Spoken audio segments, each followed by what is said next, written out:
आणि भाजपच्या टार्गेटवर असलेल्या प्रदीप शर्मांच्या पत्नी शिंदेंच्या शिवसेनेमध्ये गेल्याचं कळतंय। महत्त्वाची अपडेट आपण पाहतोय। स्वीकृती शर्मा यांनी मुख्यमंत्र्यांच्या उपस्थितीमध्ये पक्ष प्रवेश केलेला आहे।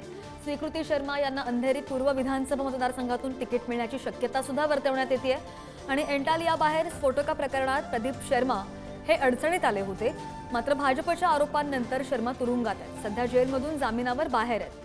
भाजपच्या टार्गेटवर असलेले पोलीस अधिकारी प्रदीप शर्मा यांची पत्नी स्वीकृती शर्मा यांनी शिंदेंच्या शिवसेनेमध्ये आता प्रवेश केलाय आणि याचवरून नवा वाद रंगण्याचीही शक्यता आहे। प्रदीप शर्मा यांच्याद्वारे चालवण्यात येणाऱ्या पीएस फाउंडेशनच्या स्वीकृती शर्मा या उपाध्यक्ष आहेत आणि आगामी विधानसभा निवडणुकीमध्ये अंधेरी पूर्व मतदारसंघातून स्वीकृती शर्मा यांना शिंदेंच्या शिवसेनेकडून तिकीट देणार असल्याची चर्चा सुद्धा जोरदार रंगतेय।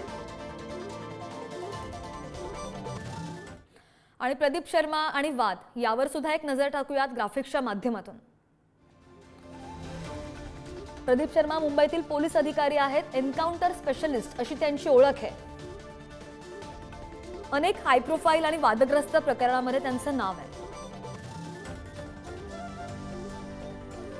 लखन भैया एन्काउंटर प्रकरणामध्ये त्यांना दोषी ठरवण्यात आलं आणि सुप्रीम कोर्टामध्ये दिलासा मिळाला। मुकेश अंबानींच्या एंटालिया निवासस्थान परिसरात स्फोटक ठेवल्याप्रकरणी ते अडचणीत सुद्धा आले होते। भाजपच्या आरोपांनंतर जेलवारी सुद्धा झाली। सध्या जामिनावर बाहेर आहेत। 2019 साली शिवसेनेकडून नालासोपाऱ्यामधून निवडणूक लढवली, मात्र ते पराभूत झाले।